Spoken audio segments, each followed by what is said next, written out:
guess I didn't even ask him that. He just proffered the information that he wouldn't hesitate a second to pull the lever on any serial killer, right? And I'm thinking, gee, he just killed me. You know? If you stop and think about it, if I were to have been executed in a timely fashion, they would have had absolutely no input. And they'd be scratching their heads about what makes a serial murderer tick. Other than the experts all jumping up to give their opinions, which you've been doing for a lot of years, and unfortunately they don't hit too well. They don't have too good of a track record. I'm not sure whose name. We need to put one specific name down here. Who should we? You feel me? And would include serial killer, obviously. Yeah, but obviously very few of them could if there was only 35 serial killers. No, they're talking about close to 100 right now. I was saying that 10 years ago. That wasn't John Douglas, you also have to include, no, I'm saying and his cohorts. Yeah. They were saying as a unit. The PSU was saying. And having come from that genre, in the having been locked up and through the dregs, and knowing some of those characters and watching how easy it was for me to stumble into what I did. I didn't go into it pre-planned or anything, but I couldn't believe that was a unique act. You know, that no one else could find that out, and that's just one avenue into it. Because, you know, while a lot of people can stereotype the type of criminal that a serial killer would be, society has to loosen up its belt a bit and admit that jailers, like at the Tucker farm down in Arkansas, who get tired of recalcitrant troublemaker inmates, take them out back and kill them and bury them, are serial killers. Different motive. But, so, you know, it's a wide range of activities that get included in something like that. They've had that 100 years ago in the Old West, where someone would set up a boarding house and people who came by never left. Whole families, individual travelers, would go on for years before they'd get discovered. But it's things I've read about. Yeah, and you had H.H. Holmes also in the 1890s and stuff. Yeah. Poisoners, people like that. Are we starting our interview, or? No, would say, oh yes, I'm doing my time and I'm miserable, and they say, good. You know, that's not what it's about. Huh? Uh-oh, we're getting serious now. I can tell. The tape is rolling. Could you tell us how long you've been imprisoned? Excuse me. This month is 18 years that I've actually been in prison. What were you convicted of? 8 counts of first-degree murder. And what was your sentence? 7 years to life, CC, that's called concurrent. It means all the sentences run at the same time. That means they run consecutively? Oh no, that's the opposite of consecutive. Yeah. Consecutive would be one at a time, and of course you can't serve multiple life sentences, but there was some question before my case that whether on the legality of that. So when my case went through, the judge sentenced me to 1 term of 7 to life, which at that time was the maximum non-death penalty, and all to run concurrent at the same time. In considering your crimes and crimes done by other serial killers, what do you think society should do in generally with serial killers? Do with them? Yes.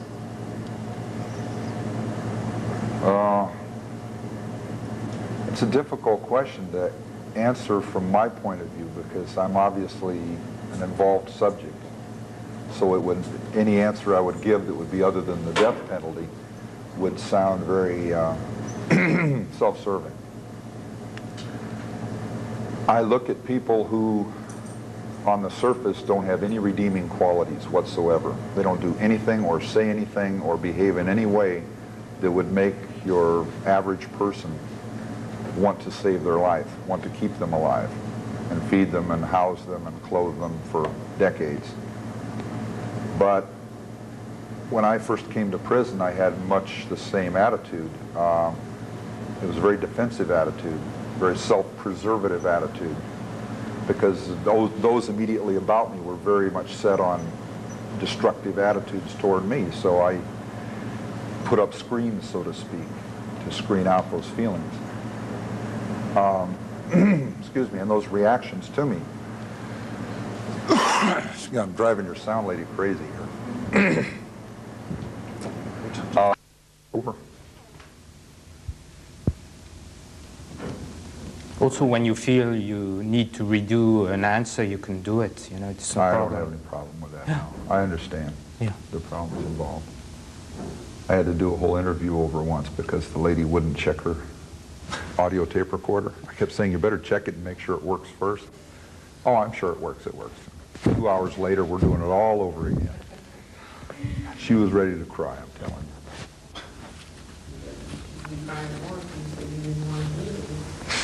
I guess I could have, but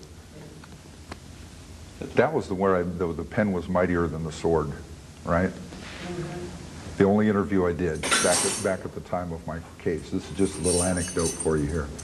But I went through the whole investigation, the whole trial, no interviews with the media, right? And then this one woman who had treated me pretty fairly in the media, she was in this driven toward beating me with the newspapers. She tried to do a more in-depth piece around it. And so I did an interview with her before I went to prison. It was the day I was sentenced and I was waiting for the car to prison here. And wait a minute, excuse me. That was where I gave her the interview. Okay. I talked to her just briefly. She came, she was hovering around. I was at the jury room to the courthouse talking to my lawyer. He hadn't shown up yet. She was up there talking to the officer that was with me. And we all just had I said, my lawyer does not want me talking to the media at all. So quick, I see him coming way down the hall. I said, let's set up a little scenario and act like I'm giving this really incriminating interview that screws everything up, right? And she kind of laughed because it was breaking the tension in the room, you know. So we set up this little scenario, and she's busily acting like she's writing, and I'm talking about all of this harebrained stuff that relates to the case and feelings, and he just starts turning bright red as he gets within hearing range. He's like a big clown, got this huge forehead, hair standing out all over, and now he turns bright red. And he says, "Matter, no wet hand." And he stomps into the room and slams his briefcase on the desk, and we all start laughing, and he gets really mad now. I said, "What are you laughing about?" I said, "This was a setup just for you." I said, "I'm not doing any interviews." But later on, I gave her an interview because she'd treated me so fairly up to that point, and also had, she gave me a pen that day. It was a cast aluminum ballpoint pen. And I took it back to my high security jail cell up in Redwood City. I was really slammed down tight. I'm in a two-man cell by myself. They have a camera on me 24 hours a day, a monitor, videotape monitor. The lights are on. It's 2 sets of these 4-footers here. And it's as bright as day, all day long, all night long, you know, 24 hours a day. And I was there for 5 months. And I brought this pen back in. I smuggled it in with me. And I get strip shook leaving the cell. I get strip shook coming back in. And I brought this pen in, and it got in with my legal papers. And a few months later, in the middle of the trial, I smashed the pen on the floor with my boot, sharpened it, got a sharp edge on the metal, and slashed my wrist. And was bleeding all over the place. And it was very messy and very exciting, and everybody was dragging me off to the hospital, get sewed up and all of that. And I got maced, shot up with the industrial strength bottle of mace. They had about a quart of it, and they just gassed me with that whole thing. And dragged me off to the hospital. And I made a quippy comment. I don't think the police translated it properly for the media because they missed it. They'd love, you know how they love to get into puns on broadcast television. They love these little verbal puns and plays with words. And the pen is mightier than the sword. I turned the pen into a sword and cut myself. Both times I attempted suicide, I did it with a pen or parts of a pen. And I thought that was kind of interesting, but the media never picked up on that. They were too busy being serious. But at any rate, At what point? once in my life I could see every aspect of my life, my crimes, who I was, how I really felt about things, without any defensive or protective accoutrements, was all gone. And it was fascinating to me. I was semi-conscious. Actually, I was conscious. I just, I couldn't get up and move around a lot. And at the end of the 2 hours, I didn't want to stop. I wanted to keep on with this. I hadn't gotten to the crimes themselves, the current set of crimes, but I was kind of oriented around other things related to my life. And I asked to continue on. The doctor didn't want to, so I insisted. So they were using an IV, and they shot me up with another 2-hour batch of this stuff. And as soon as he was done with what he wanted to do, he got up and left. He had an appointment. It had gone longer than he planned on it. He had to leave. My lawyer had to go. So I'm stuck with these 2 deputies and a registered nurse watching me until I come down off of this stuff. Well, when the doctor left, he decided to give me a shot of medicine to snap me out of this, is the way he put it. And I asked him what it was, and he said it was methadone. Hospital-grade methadone, speed. And I've asked doctors since then, both medical doctors and psychiatrists, if that was an appropriate action, and they said absolutely not. They should have let me sleep it off. Just let it course through my body and let it go away. By amplifying with the methadone, it is suggested that the doctor knew full well it would put me through hell. It amplified everything I was feeling. It got me really drove, and for 2 days after that, they were trying to scrape me off the ceiling. They couldn't even talk to me. I was raving, I was ranting, they had to put me in a strip cell. I wouldn't go back to my regular cell. I refused, because there was television available there. I had a canteen, I had some food items in my house. I wouldn't accept it. And I went to a strip cell 2 cells down, where all I had was a mattress over a hole in the floor. And I was just on and on, 24 hours a day. The convicts or the criminals in the back that were locked up with me, they were in the tank. I mean, we were talking very casually about different things and had fairly good relationships. And I put them all on what we call Front Street. I exposed all of them to all of the negative sides of our relationships and called them all kinds of cowards and punks and this and that and the other, because they were even talking to me. And that was when I made the statement that I should be hung upside down on the bars and beaten daily, right, for what I did. Because under the influence of those drugs, I was seeing what I did through other people's eyes. Not through mine. I won't say through other specific person's eyes, but as someone else would view it. Pure horror. Someone that had nothing to do with violence in their life would see it. I was completely unprotected, and that was an awful experience. And within hours of coming down off of that stuff, 2 days later, I wasn't making comments like that. The defenses were back in place. They were a bit ruffled. It had been an eye-opening experience, because it gave me something I'll never forget, some perspectives on my case that I'll never forget, some anxieties on my case I'll never forget. And all I can give you to gauge it by is that when I went into that hospital, the nurse came out, and she was the typical battle axe professional nurse, been on the job 20 years, great woman with the wheelchair, severe stern face, and she's looking at me with razor blades. She could just dice me up in a second without thinking about it. She's really having fits. I'm in the chair, she wheels me inside. 5 hours later when I come out of there, she's wheeling me out, and as I'm getting into the car, I got this tortured look on my face. I've been crying, I've been tearing at myself, and she looks at me with this very compassionate look, and she says, "Good luck," because she got a good look at what was really inside. She was already aware of the evil I was capable of, and the horror that had happened in the case, and now she saw a lot of my real feelings. And in her knowledge of chemicals and medicine and treatments and all of that, she knew I wasn't faking. And from her, I got a good luck, and she was serious.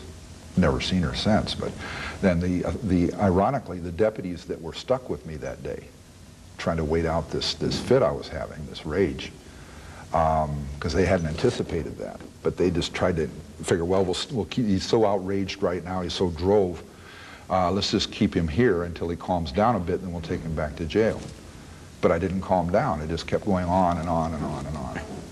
And at one point, I asked the deputies to handcuff me to the rails of the bed, because I was afraid I would rip my eyes out. I was really acting up. And he had known me well enough for a few months, he didn't want to do that. He says, oh, come on, Ed, that's calling me by my first name. He says, that's not really necessary, is it? And I said, man, you better put them on or I'm going to tear that goddamn gun belt off of you and blast you. I might beat you to death with it. So he comes over with the cuffs. He's a little offended by that. So he comes over with the cuffs. He starts to put them on my wrist, and I just went through some kind of incredible convulsion. I just yanked him clear across the bed, you know, because I was in and out and yanking like this. And he had the other hand cuffed already. He's putting cuff on here, and I yanked him across the bed, and zing, off he goes. He's hanging onto this handcuff. And at that point, he cuffed me up real quick, finished. I already had leg irons down at the foot of the bed. And I just was yanking those rails up and down with my wrists, and that's very painful with handcuffs on. You know, these stainless steel rails. I was just up and down, yanking them and trying to pull them in. And we went like that for a few hours, and finally they said, we got to get him back to jail. He's not going to change in the near future. In general, people see serial killers as one category, but there are actually several different types of serial killers. Would you care Several to... or seven? No, several. Several types. Would you care to explain us what types of different serial killers? To be honest with you, I couldn't really tell you. Because the categorization process, as you know, is back east with the behavioral sciences unit. When I was locked up originally, they called it mass murderer. Anybody who killed more than 2 or 3 people was a mass murderer. And whether it was all at one place or over an extended period of time. And then in the early 80s, they came up with this differentiation called serial killing, which was living 2 lives, basically. If one orients to the negative side of that living, he would say this person was living a cover life that was wrapped around doing those crimes, and which couldn't be very realistic. Someone doesn't live their life to murder people. Their life was not set for that from birth. From my point of view, what I saw was there was a great hole in my life. There was a lot missing from my life, and it didn't necessarily mean feelings. It meant I had walled off this emptiness in my life. Okay, I had an upbringing that was some have called dysfunctional. Okay, parents divorced when I was young. My mother started drinking heavily. She was working to raise 3 kids. We were not being cooperative about it. She drank more. She punished us harder, probably out of desperation. So character sets were being developed at that point. Rather than me going to Boy Scouts and getting achievement badges, I was not going to Boy Scouts and not getting achievement badges. I was finding devious ways to get around the rules of the home. Because the whole home life, I watched it deteriorate from what typical kids on the block were doing to coming home from school that I didn't like anyway. And ironically, I have a high IQ. I didn't know that till I was locked up the first time for murder. I always thought I was a little missing up here, a little short. Because I was always called stupid, I was called slow, don't you think when you do things? That was the problem. I wasn't thinking when I did things. I just did by rote, I did by memory, I did by example. And I had absolutely no faith in myself at all. I had no interaction going on in my own mind. I was not a thinker. I was not an individual. I had a teacher in the 9th grade who changed all that. He made me think. He would not tolerate my not thinking. He was an art teacher. And it was a devastating experience for me because there were gears in my head that were just rusty and they were barely moving or not at all. And that's when I found out that's what the state of my mind's functioning was. I didn't think. To the point of he points at a stapler on his desk and says, what does that say? And I looked at it and I said, Silverline. He says, look again. And he's raving at me. And I look and it said swing line. All I had to do was look at it and read it. But I glanced at it and threw it back at him out of panic. So he made me think, and he gave me puzzles to work out in school in my class where I had to resolve these to continue on with the class. I had to think. I had to use abstracts. And after that started, that became fascinating to me, so I got more and more involved in thinking and about my surroundings and things like that. But by then I was locked up. But what was your relationship with your sister? Which one?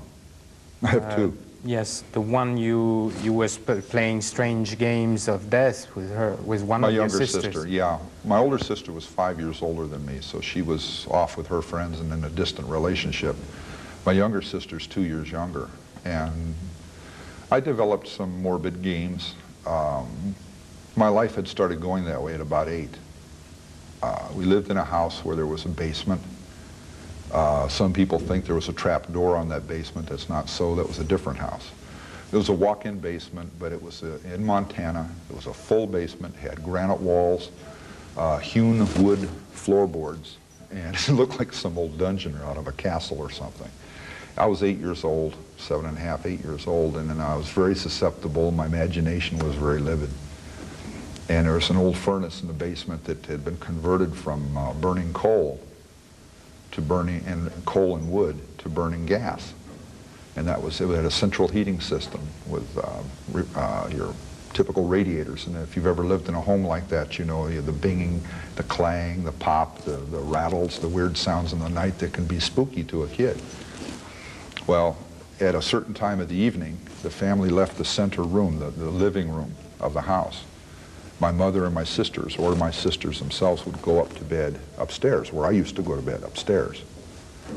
I had to go down to the basement. And an 8-year-old child had a tough time differentiating the reason in that. Why am I going to the basement? I'm going to hell, they're going to heaven.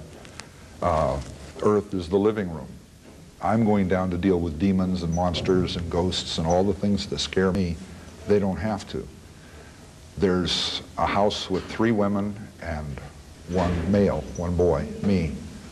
And I got a little defensive. I'm saying, gee, this is kind of ganging up.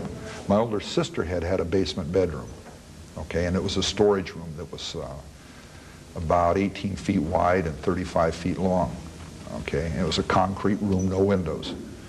And it had a light bulb over a big industrial iron sink, you know, like a laundry sink, and had a pull string on the light. The bed was in the opposite corner of the room. It was a double bed, a single bed. And I had a dresser halfway. I had a couple of carpets thrown on the floor, old carpets, and there's a lot of storage stuff along the wall. And I was there about 6 months in that room. And I developed some very, very particular and articulate rituals that I felt I had to go through to protect myself. I was, again, it's embarrassing. I was a youngster, and if you can imagine me going down a staircase of rough hewn wood, there's no guardrail, so one step wrong and you're off into this black pit. I turn on the light. It's a little circular light switch, and a single naked bulb goes on down at the bottom of these stairs, okay? So I turn that light on, I open the door, I close the door because my mother complains of the cold coming in from the basement. I go down the stairs, I get to the bottom, I do a 180-degree turn, and I walk the full length of the house on this floor with these pipes rattling and wheezing and banging over my head. It's pitch black ahead of me, and the only light is behind me hanging down from the ceiling. I'm now cut off from the house, cut off from them. I walk this full length into the darkness, from this gradients of light into complete darkness, groping around in the dark.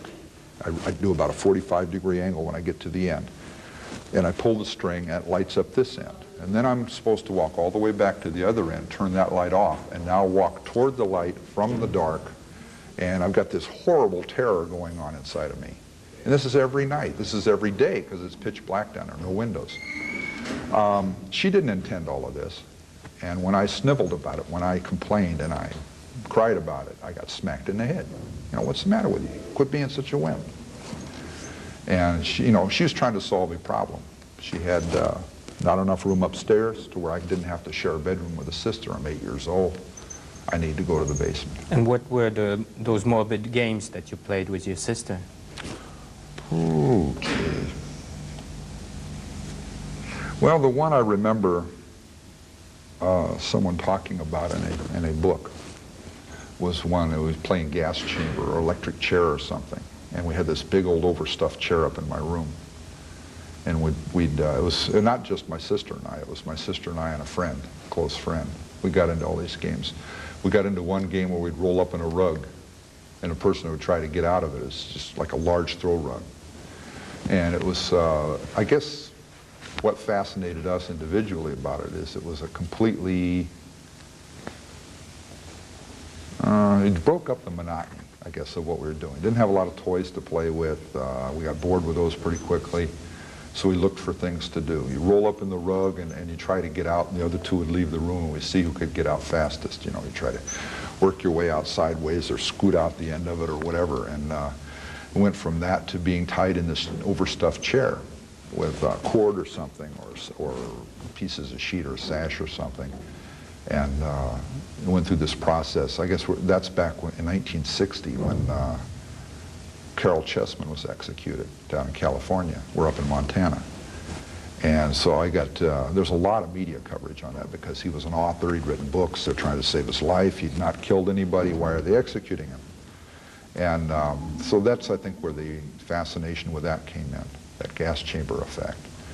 And I think it overly fascinated some people in relation to this case because it seemed so obvious a piece, you know. I'm preparing my mindset for doing deathly kind of things. Another obvious piece would actually be, I don't know if the story is true, that you beheaded one of your sister's doll and cut off the hands of the doll. It's interesting you bring that up.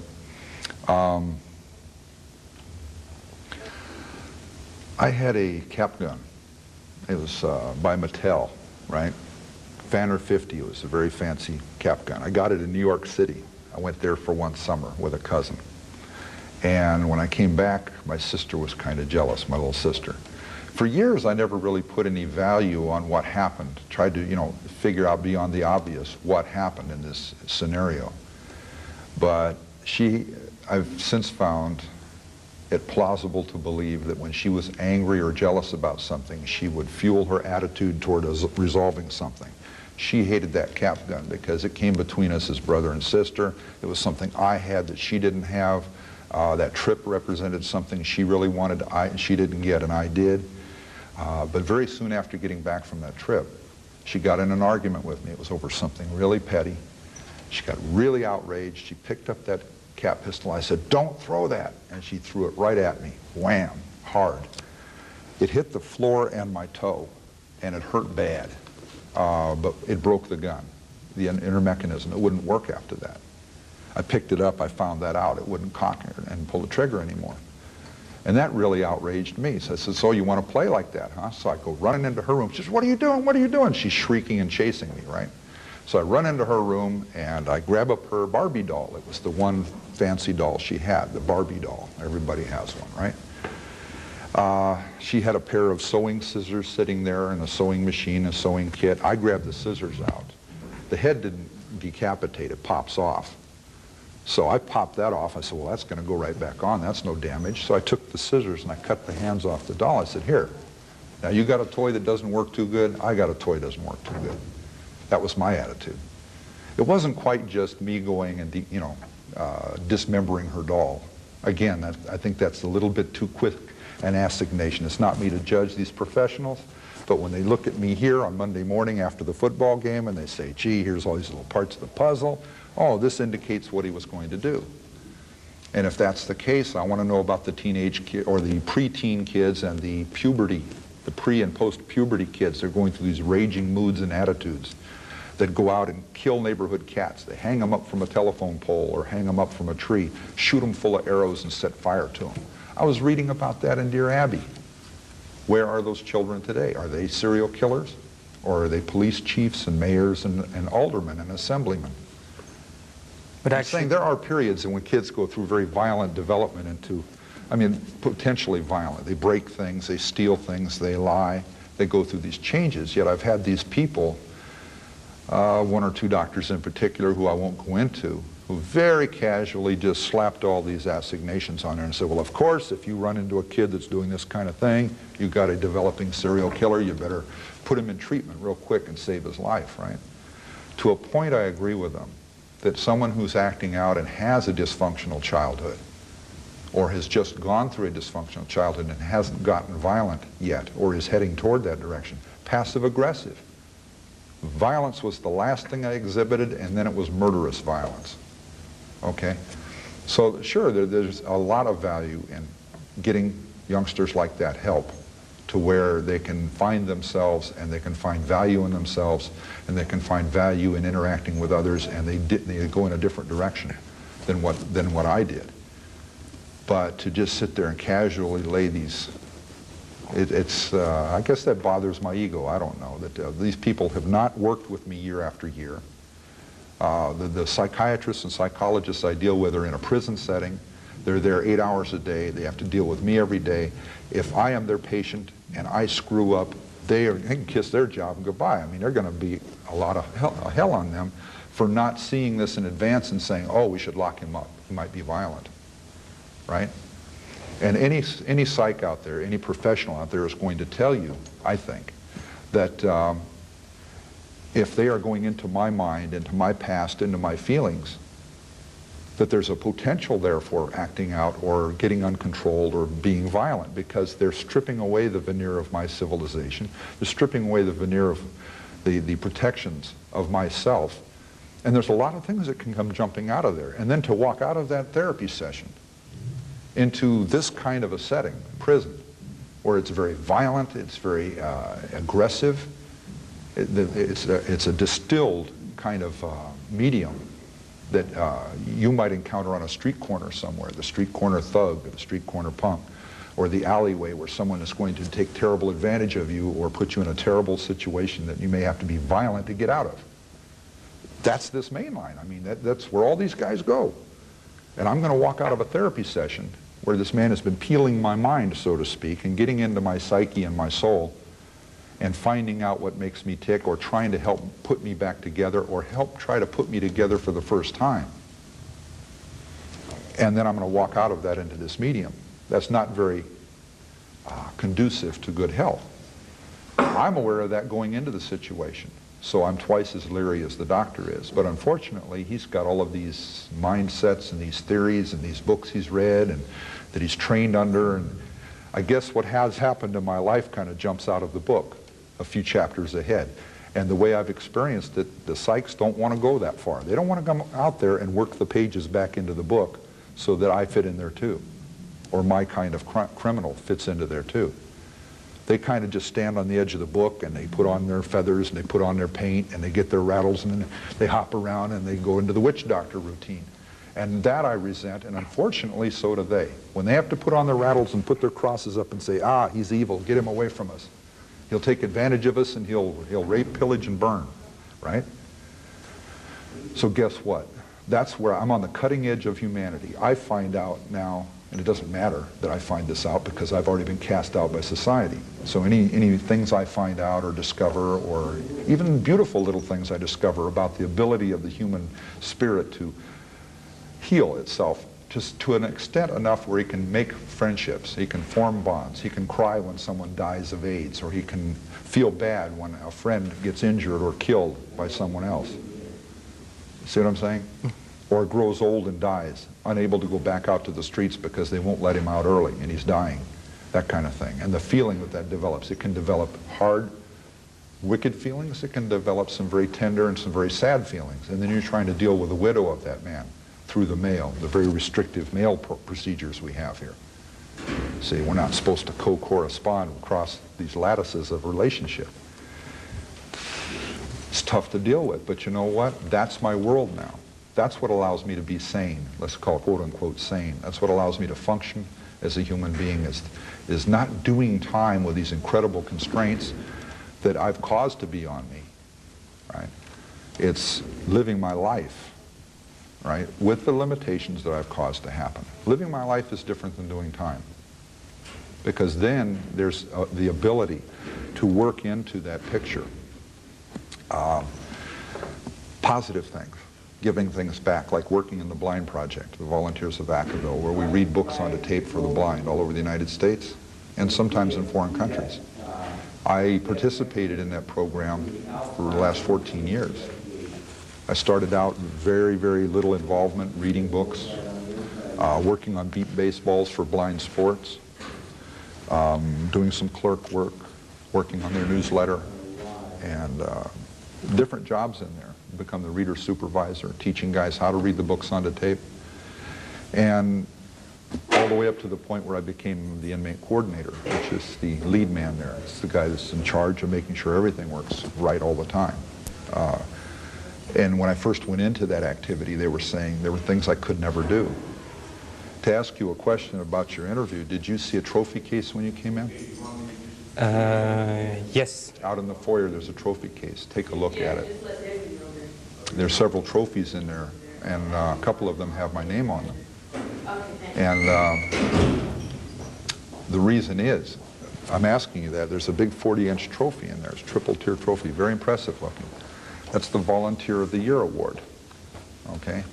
And it has a little speech on the front of it, on a brass plaque that says, this award is given to the person who most epitomizes what they stand for. You know, the help, the service to the handicapped, visually impaired. And this is a very time-honored award. Okay, they've been in existence now for 31 years. I've been in that group for 14 of those years.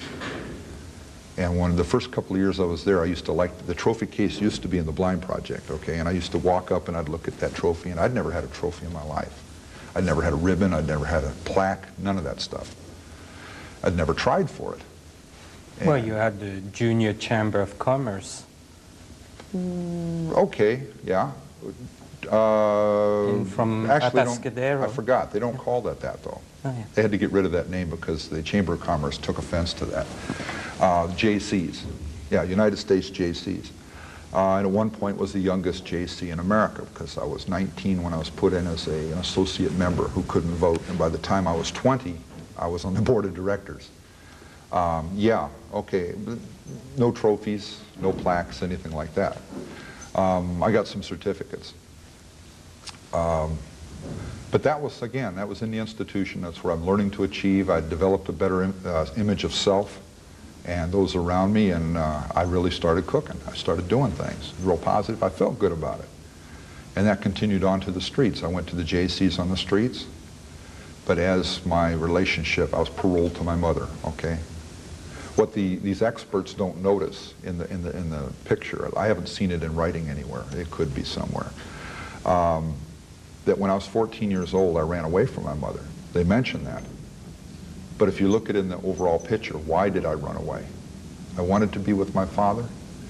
That's a very topical approach to it. I wanted to get away from my mother because I was dreaming, thinking, fantasizing murder all day long. I couldn't get it out of my head. She and I couldn't battle with her because I was very intimidated by her. She's 6 feet tall, she weighs 2 1/4, 225 pounds. She's not a fat woman, she's just this great big woman who I was terrified of. She had verbal capabilities you wouldn't believe. I used to watch her field strip grown men in emotional little contests. And when they get to a point where they wanted to smack her, then she started attacking them on beating women. Oh, slap the woman around, you know. And then she'd toy with them on that. And I'd watch these guys dance around the room having fits, knocking out windows, punch a hole in the door, and stomp off. And she could control people like that. I'm sitting there watching that in awe from the one point of view and in terror from the other. I grew up with this stuff. She did that to my dad when they were always battling before the divorce. I'm not trying to put on her what happened to the girls or to her, but I'm saying there was a lot of psychological involvement there. Did you feel early on? I got it in the legs. One time I turned around shrieking and she hit me in the mouth, and the little keeper on the clasp flew off, little silver buckle thing. And she smacked me. This thing breaks off on my mouth, right? She hits me across the face with this belt and says, "Shut up, the neighbors are going to think I'm beating you." I'm looking at her, what? You know? I'm not supposed to cry out, which is a natural reaction to these great red welts that are going on me. I was a little shit. I got rude downstairs. She took me upstairs and beat the hell out of me. I would like to think it was a better part of my character that was resisting this kind of pressure to fit into some mold that she had the image of as being the good little kid. I'll be damned if I'm going to be that good little kid. I'm getting the hell beat out of me for not being that little kid. I got I don't know what you call it, resistant to it. But again, it's not in manly ways or in prideful ways. It was sneaky little devious ways. I'd get around that. And one of the ways was she won't give me an allowance. I'll take money out of her purse. I never robbed her, took all of it. I'd take a dime here, a quarter there, 15 cents there, 50 cents here. She comes in drunk at night, she's not going to know how much change she has. So to rebound on that, she started counting her money at all kinds of odd times to keep on top of me. And it was like a game we played for years. At the age of 13, she finally lets me go visit my father, okay, down in LA, where I was born. I'm in Montana where she was born. I don't like Montana. It's cold in the winter, it's hot in the summer, it's miserable, and the people up there are nice people, but hey, they're not my people. That's what I'm saying now. I wasn't viewing or voicing those things then. I was feeling them, but I didn't know how to put them into words. So I finally get to come down and see my dad again, down in LA, all right? 1 month. I never touched her purse again. That scared her. That really bothered her because she'd beat me halfway senseless with that belt, trying to impress, and terror tactics. Okay, we're gonna eat dinner and I'm gonna beat your ass afterwards, you know, so I could think about it for a half hour. Or after some little thing she's doing. And she tried psychological tactics. She tried, I'm going to put you in an orphanage, I'm going to disavow you, and none of that shit worked. So I go see my dad for 30 days. And my stepbrother and I, we go out and mow lawns. We say, gee, Dad, you know, you're going out to dinner tonight, can we go someplace and eat? And he says, sure, he'd give us a few dollars. We'd go down to some little diner down the street. He treated us like little men, like he wanted to be treated by his. He came from a matriarchal household too. I guess if you know how that stuff runs in families, right? Matriarchal household, the son goes out and finds a mother image and marries her. Well, I didn't know all this stuff back then. It would have made a lot more sense, right?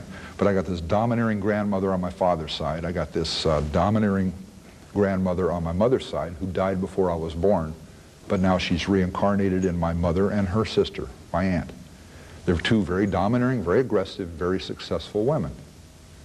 Okay, so these two women are in terrible conflict with each other, competition, you know, and they didn't get along at all. All right, so I'm in the middle of that, trying to find my way, and I go stay with my dad, and I can only say he reflected back on his childhood and said, gee, I wish I'd been treated this way. So that's how he treated me and my stepbrother, and we responded to that. We'd go, if we needed spending money, we would go out and we'd do tasks around the neighborhood, clean yards, rake this, mow that, water the flowers, and make a few dollars, and we'd have some fun. Okay, and then sometimes he'd ask us to do something. We'd do it because he was always fair with us, and kind, and he was generous with us. So 30 days of doing this opened up whole new feelings in me that I'd never had before. And I wish I'd had more experience with my father growing up, so I could orient more to being tall around not tall peers. There was I call it an artificial paranoia that developed. Well, I walk into a room, everybody stops and looks at me because I'm the tallest guy they've seen, or the tallest guy in the room. They stop and they look. And ironically, the average or short guy is sitting over there looking at me with a great resentment because he wants that attention. I've got it. He thinks it's really neat because he's looking at it from a vicarious position. He doesn't realize that there's thorny sides to that attention. I don't want that attention. I want to just blend into the room. I just want to kind of sidle in. So I see two kinds of tall men, or tall male or tall female personalities. Those who are very passive because of all of this thrust on them, or who are very aggressive and they use that and they apply it towards ends. You know, like the little guy who goes out and becomes the bank president and he's the champion this and did that and never saw the 4th grade. Yeah, because he's real aggressive because he's denied all those little attentions. He has to grab them and he has to go out there and put himself in the limelight. I get it naturally, so there's resentment. And little guys tormented me all the time I'm growing up. Did you feel like an outsider, an outcast Always. early on? I always felt like an outsider, and it's again because I didn't ever fit in. I'd moved around a lot, for one thing. I went to different schools when I was in Los Angeles from age, 5 till 7, when I'm going to kindergarten, 1st grade, 2nd grade. I got in trouble in public school. And I look fondly back on those times because that's when I was acting out and I was normal. You know what I'm saying? I'm not saying I went around and kidnapped people in classrooms or broke windows out. We didn't get into stuff like that. But I was tardy and I was messing around and I was recalcitrant and I was getting bad marks for it. And my parents were getting called by the PTA. But you know what? that's a hell of a lot better than a few years later when I'm real spooky and I'm real quiet and nobody ever hears from me and I'm in school and I go home and very few people knew me because I'm in that basement and now I'm pulling into myself and now things are getting very morbid in their orientation. I start becoming fascinated with things evolving around death and destruction and evil and all of that. I'm not saying I became a Satan worshiper because I didn't. I was afraid of evil things, afraid of those powers that we all don't understand. And as a little kid, you know, I had a very, very strange orientation to those. I mean, it wasn't rational. What was your fantasies at that time, morbid fantasies? At what, about age 8 or 9? Or later on, when you said you were thinking all the time about death? What I was fantasizing about, I was building up big loads of frustration inside, big loads of hatred, because I had no outlet for it. I should have developed outlets, but I didn't know how at that time. So the outlets that developed themselves, or I developed without knowing it, were fantasies about me being the last. I got that out of a school book, this thing of being the last person alive on the world. And the thing that was posed to me in this textbook was, it was social studies, and it was meant to play upon the loneliness youngsters can feel, and that it's a very uncomfortable feeling, and you can't have love, and you can't have adventure, and you can't have excitement without being able to share it with other people, because that's where a lot of the dimension comes from. Okay, so they posed this thing at me, well, what if you were the last person in the world and you had all these cars and airplanes and boats and ships and things to do, but nobody to share it with, right? Wouldn't that be awful? And I thought, hey, that's a thought. I never thought of that before. So it became a seed, like a little core to fantasies for me. Some mysterious thing has happened and everybody else is gone, and I got all these things I can do and no inhibitions, no restrictions. I can do what I want. I don't get yelled at anymore. Okay, that soon became very hollow. So I built upon that and added to it. Well, people were still around, but they were inanimate. They couldn't affect me. They couldn't hurt me. And then it went further and further and further until finally, by the time I'm reaching puberty, I'm approaching puberty, and I'm starting to sense myself, and I've already been accosted by a girlfriend, not sexually, physically, but emotionally. She's trying to, you know, she was a little ahead of me. We're the same age, but she was pretty aggressive, and she's a beautiful young girl. But I wasn't ready for that kind of relationship, and I was scared by it. She kind of cowed me into backing away from the relationship altogether because she wanted to get physical. She wanted to kiss and to neck and to smooch and imitate what she saw in older kids. And that kind of terrified me because I didn't understand the feelings inside. At one point, your sister teased you also about a woman school teacher. And you said, if I wanted to kiss her, I'd have to kill her first. Yeah, that had been a, you can imagine how that goes, the deep dark secrets that one sibling shares with another. It's troubling inside of me, so that was from that period, that more advanced period where people were still there, they just weren't animate. They could not react or respond to what I was feeling or what I was sharing, because what I was sharing was very embarrassing, very humiliating. It's hard to talk about now, really, because it's obviously it affects how a person feels about himself. But it's not too hard to get around that, because then I look at the wreckage I have behind me, the dead people, caused by my self-indulgence in fantasy life, and then my self-indulgence in not doing something about it, like getting help or taking action against myself even. A lot of people committed suicide at early age, and they don't understand why, you know. And a lot of times, again, by troubled parents and school counselors, they'll water it down into, well, he couldn't adjust and he was having a difficult time, so he took his life.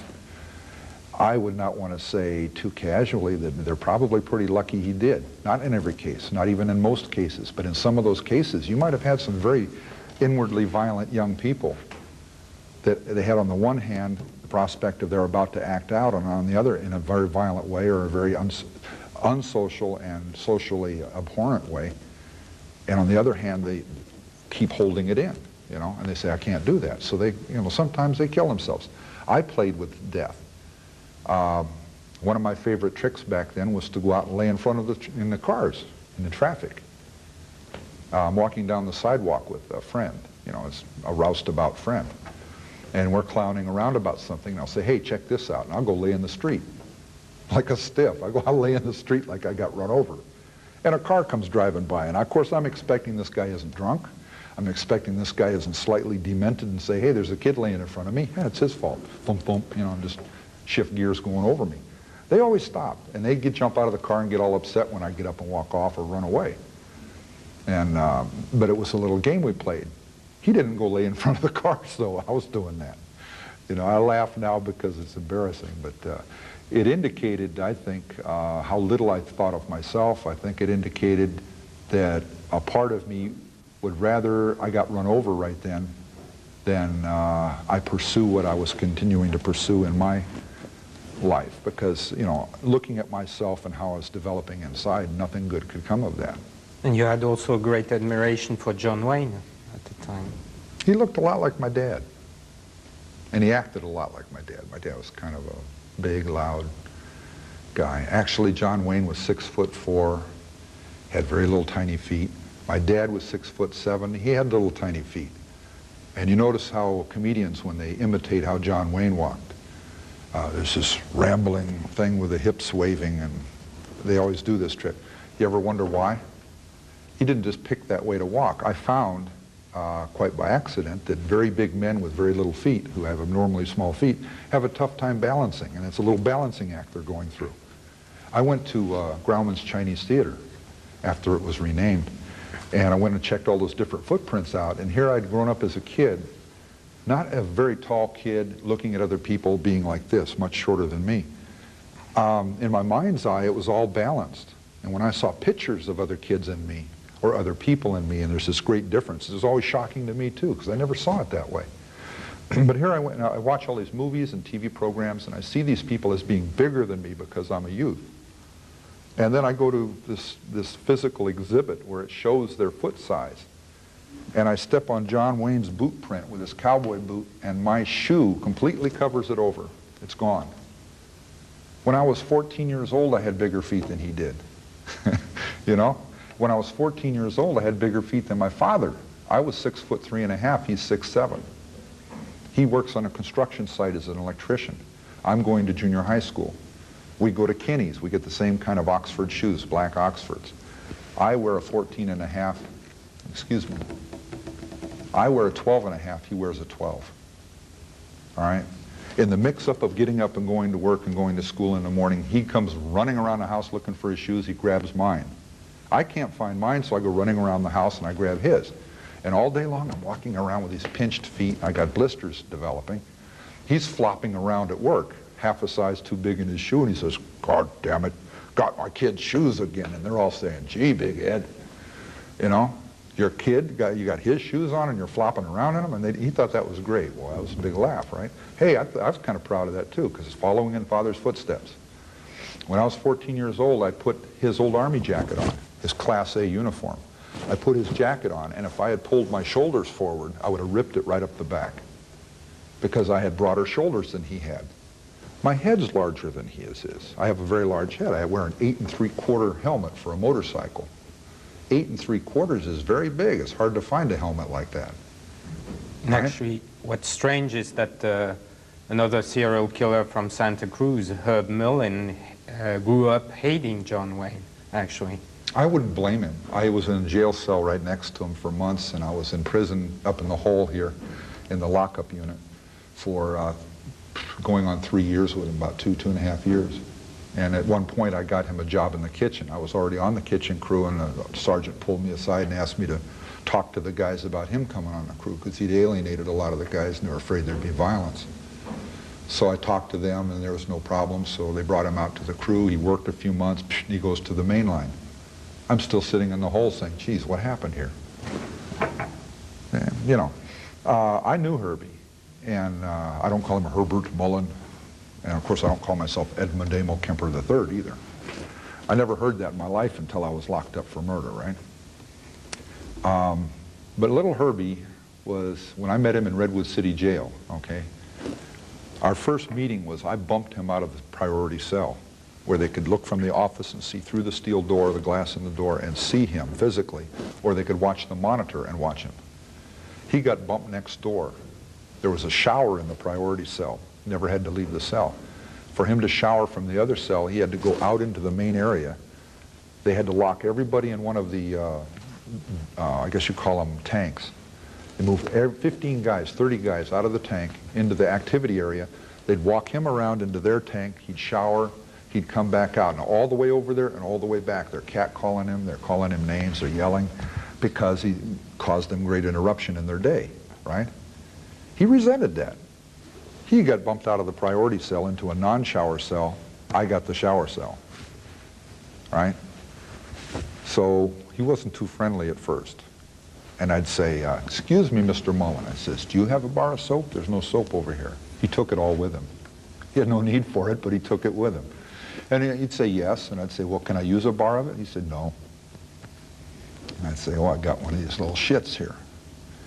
And what it is, he's a little wimpy guy that hates big guys because he always feels intimidated by them, right? And that's how we started out. So I started thinking about that, and I went back to my old relationships in therapy and group therapy and Tascadero and youth authority and stuff, and I'm saying, okay, well, we can deal with this. So I said, well, I have to be kind to him. So I found out something he liked. He loved Planters peanuts, little bags of peanuts, shelled peanuts. And so I bought 20, 30 bags of them. I didn't care for them myself. And I offered him some one day. And they were both on camera 24 hours a day. So I said, Herbie, would you like some peanuts? And he'd say, yeah. And I'd say, oh, I got to him, right down to the inner core there. Yeah, this little childhood thing comes out. And I says, oh, here. And he was fascinated by this thought of, gee, he's just giving me some peanuts and I didn't do anything for him. I don't know him. I'm not being nice to him. Why would he give me some peanuts? So he comes over to the bars. We can't even see each other. And I reach out with these peanuts around the side. And I see this little hand come out. And I thought of it almost as a little monkey paw. It's what it seemed like. So innocent, and this little hand comes out, starts to reach for the peanuts, and then he hesitated. And he pulls back. And I thought, oh, geez, he's defensive. He's thinking I'm going to grab his hand and rip his arm off or something. I'm this great big guy, right? So without saying anything, I just reached around and I laid him on the bars and then pulled my hand away. And he took them and he enjoyed them and all of that. And I'd say later, I'd say, gee, Herbie, did you eat all those peanuts? And he'd say, oh, no, I still got some left. I said, well, I got plenty more. I says, go ahead and enjoy them. So what I did is I started giving him bags of peanuts. And he had this horrible habit. There's guys back in the tank, and he and I are in these cells facing them through 3 sets of bars. And I can't see him, and he can't see me. I don't know where on the set of bars he is. The set of bars is maybe 9 feet wide and, 8 or 9 feet high. And when he would get to acting up, he'd sit there for hours writing and writing at this little desk. And the other guys were ignoring him. So that night they're watching Saturday Night Special, with all this rock music playing and stuff, and they're enjoying it. And he'd get up and make this real loud speech about how bad television is for you and why you shouldn't watch it. All the things it'll do to you. And they're having fits. They're trying to throw things at him. They can't get at him. They're raging. They're mad because he's destroying the one thing they really enjoy. And he's just having a ball doing this. He'll sit for hours all day writing this 2-hour speech, exactly as long as it takes to watch that show.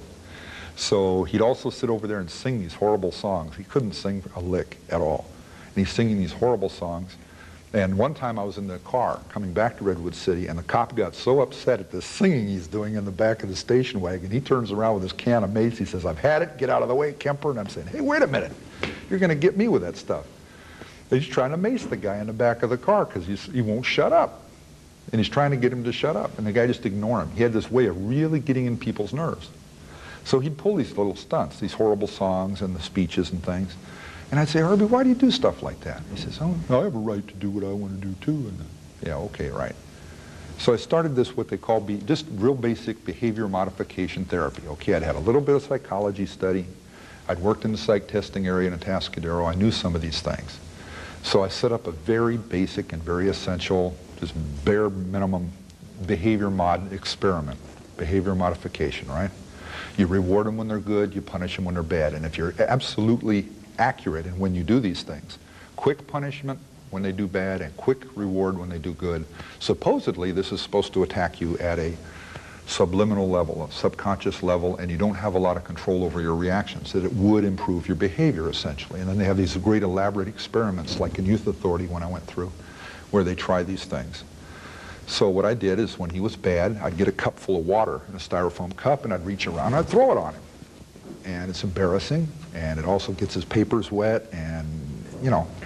So we got in this cat and mouse game. When he was good, I'd give him peanuts, and I'd try to gas him when he was bad. It's called gassing. Throw this water on him.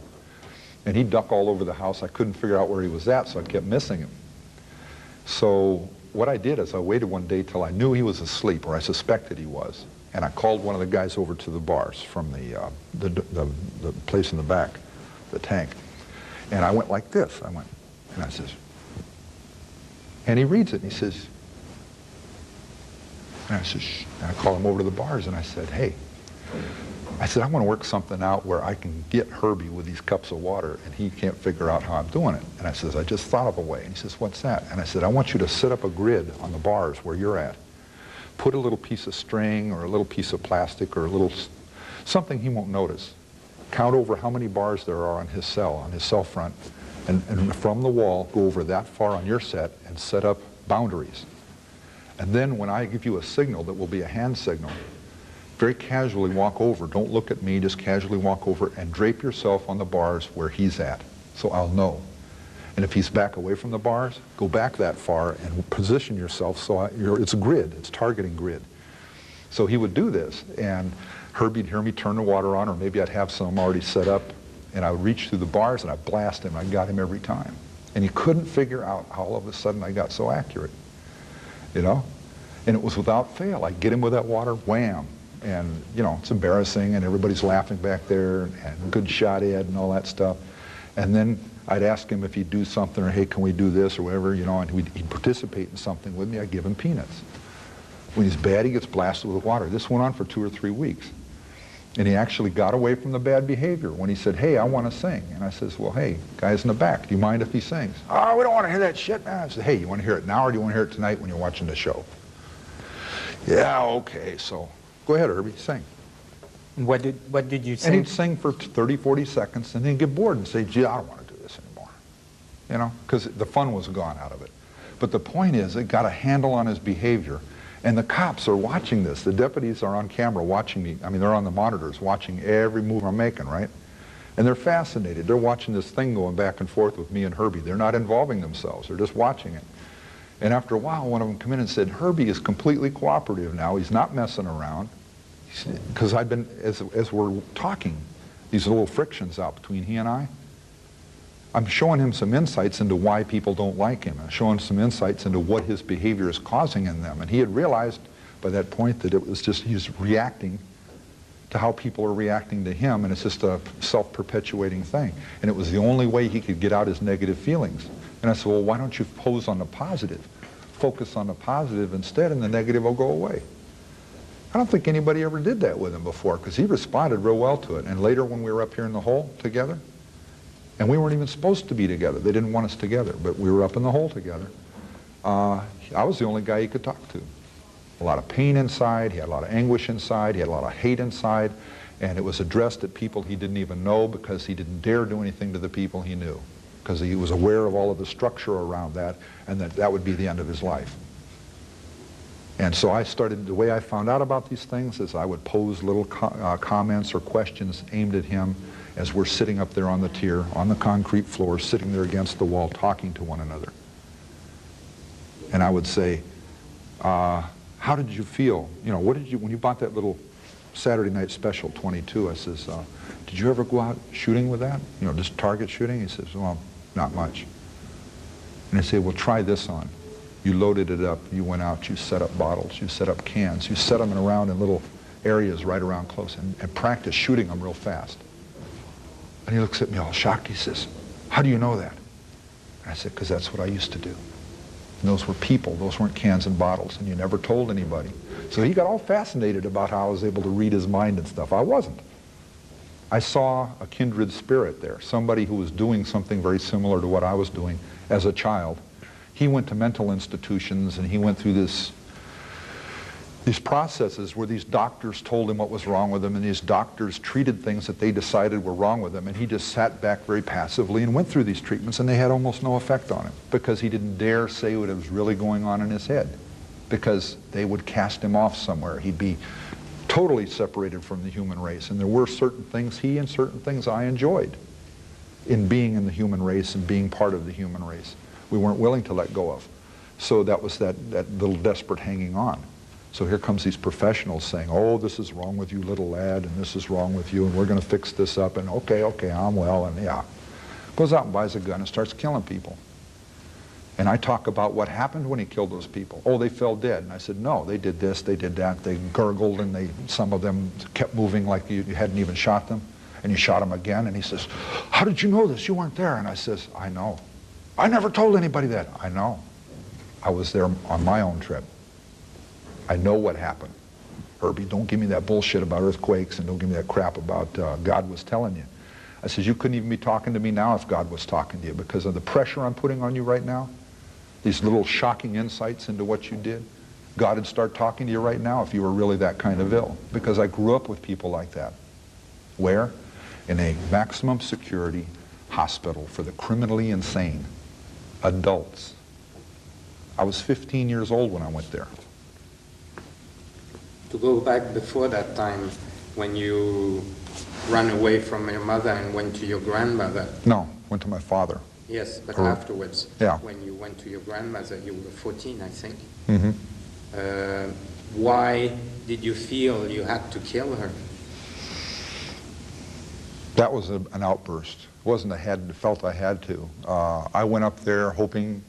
I didn't go there for one thing. I got left there. We went there for Christmas from my father's in L.A. We went up to the mountains to stay for Christmas, and I got left behind. I was having friction with my stepbrother and my stepmother. There was problems there. We were vying for his interests, vying for his love. They were desperate because they're the new family. I'm desperate because I've never had the man of my life. I wanted my father's love. I wanted his approval. I wanted his recognitions. And we all got very greedy and desperate at that time, so we fought each other a lot. And it was a lot of friction, and he couldn't handle that, so he got rid of me. I was old family. I was already failure, so, you know, I got parked up in the mountains. There was a lot of dressing on it and window dressing and things, but I was up there with them for 10 months. At first it was okay, because it was the calm of being away from Montana. There wasn't the hellish stuff. I was going to a good school. As the months went on, the veneer went away. My grandmother had made agreements with me from the gate that she wouldn't get into little humiliating mind games with me like my mother and stepfather had done, right? And I agreed I wouldn't do certain things, and then this mind game stuff started up. She decides she's going to raise me like she raised her 3 sons, and she's going to get rid of all this negative crap that my mother put on me. She's recognizing it as something my mother put on me, and I don't know that it wasn't. Some of it was. But a lot of it was my inability to deal with complex, critical, psychological situations. I could not deal with them. So I resisted it. I ran away. That was my answer, to run. I ran from the people in Montana. I ran from my mother in Montana. I let my father park me up there to get away from the strife in L.A. Now I'm stuck. All the bridges are burned because my grandparents are there 24 hours a day. I can't run from them. She never let me get out of her sight for more than an hour without yelling my name out to see where I was. She was convinced I wanted to go down the mountain into town, Little North Fork, to hang around with kids, rowdies and stuff, and be a juvenile delinquent. So she would never let me go down there on my own. She'd never let me leave the property. And it started simmering, I guess. It started building, the passions and the tension. I started developing the fantasies toward her from my mother, killing her. And in the decapitation fantasies were even there. They were in place by then already. And what were those fantasies? What were they? No, yes. Possessing the severed heads of women. Men didn't turn me on. That wasn't very, I couldn't appreciate the appearances of a guy. I see movies as a youth, and I'm seeing, this was not common, but it was a frequent feature in some movies where they use a shock effect. They'll have someone get their head cut off, or there's a head sitting there when they come around the corner or open the drawer or something. And it went from, that got caught up in my morbid fascination.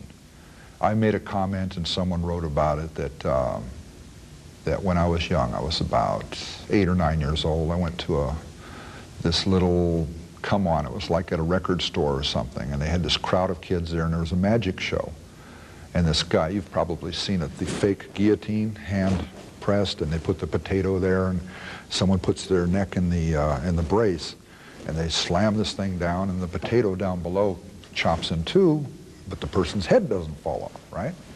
And everybody gets very fascinated by that. Oh my God. And then when he puts the blade in place and he pushes it down, it goes through that neck hole. But it never chops anybody's head off. Okay, so he wanted to volunteer out of the, I'm not standing in this crowd watching this show, and he wanted to volunteer out of the audience, and some quite beautiful little 16-year-old girl gets up there and this big laugh and you're all giddy and stuff. And I start getting caught up in this. I said, wow. Right at that moment, I departed reality, because logically, I should have been able to ascertain that that could not happen. You're not going to get away with chopping somebody's head off in the middle of, in the middle of Helena, Montana, the capital city. But the concept of it was so raw and it was titillating. I says, wow, gee, I gotta watch this. And he had her girlfriend come over and put her hands there to catch her head so it wouldn't fall in the basket, you know. And he was making jokes about this. I got caught up in this interplay between normal concerns. You don't want to get a bump on her head. Well, hey, if you're chopping her head off, it doesn't matter, right? And this is catching in my mind somehow, and I'm saying, wow. And naturally, everybody let out a shriek, and they're all excited, and oh, wow, and as he chops and the potato falls and her head doesn't go anyplace, and he unlocks the brace and she gets out laughing, and he gives her some little prize for coming up and participating in the experiment. That's the first time I'd ever seen a show like that. You know, you see things like that on TV, it's one thing, but to be there and watch things like that, you get more caught up in it. And I went from there. That became another piece. That's the only way I can really, the only event in my life that I can align that fascination with was the fact that she was a very alluring young lady. I'm coming close to approaching puberty. I think I hit it a little early, because between the ages of about 10 and 13, I was going through some incredible emotional shifts. And they say that going into puberty for young men and girls, I guess, is a very, very upheaving time in their lives. And without a lot of positive input from parental or adult figures, it can go in some really wild directions.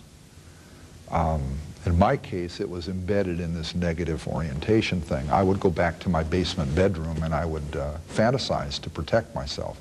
I'd go off into fantasy worlds that got vengeance on my enemies. It got even with the bullies who picked on the kids and me in school. It got even with someone who slighted me. Even adults, I mean, they talk in various relationships how we have our darker side, and there's things that you have thought, as an example, that you'd never want to share with anybody because they're so cruel or they're so unspeakably out of sync with what's going on that you would be too ashamed to share it with someone. Like, boy, I'd like to knock his head off, or I'd like to kill this guy, or she's such a bitch, you know. We all do that. I didn't know that. So I'm adding to the problem, the impetus of this negative orientation. I must be really evil little kid because I'm thinking all these horrible things. I was thinking of them in increasing amounts and increasing frequency, so it's a kind of conditioning. And negative conditioning that I wasn't aware of other than effect. I noticed that if I worked on a certain scenario, a certain kind of patterning in my fantasies, right, after a while it became numb, it became insignificant, it became not enough. So I had to add embellishments to it, a new level. And it just, very subtle, but over many, many years, it just kept going more and more. I've known young people that I've been able to talk to honestly, and they've knowing them well enough and friendly enough over enough years, share with me, because it was of real importance to me, to know where I dove off the deep end. And they would admit that sometimes and they went off into happier orientations. They had a period where they went off into some real morbid or negative fascinations, but they grew out of it, quote unquote, grew out of it.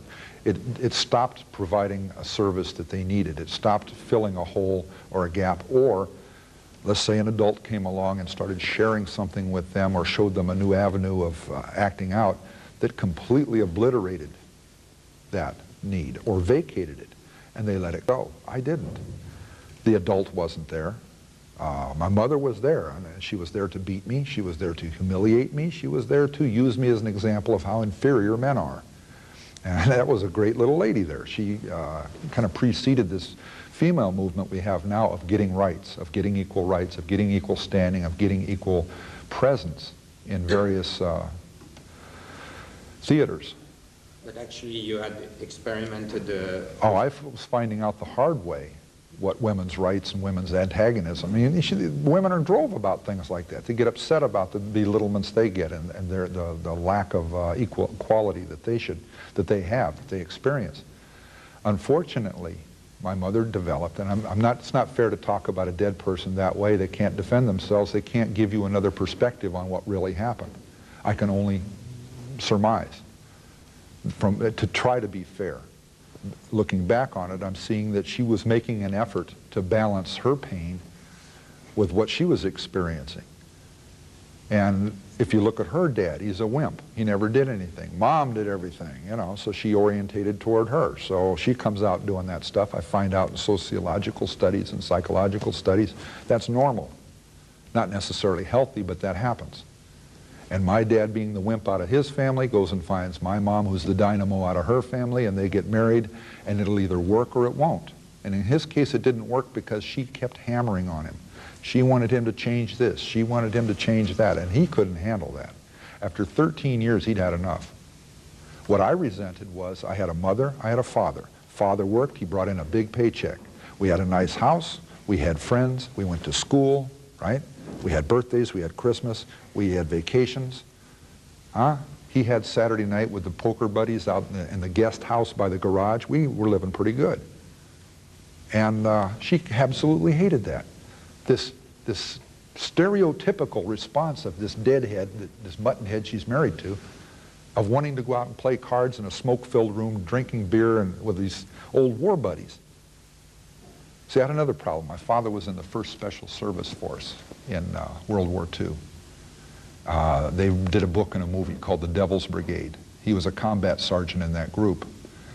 And he volunteered for that as a single man. They would not take married men. That's how my parents met. She was working as a secretary in Helena, Montana, the capital city.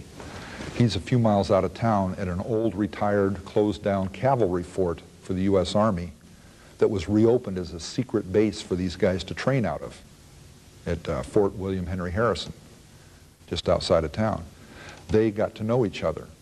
They quite, it wasn't secretly, but it was very quietly got married, because if they'd have known he got married, he'd have been kicked out of the group.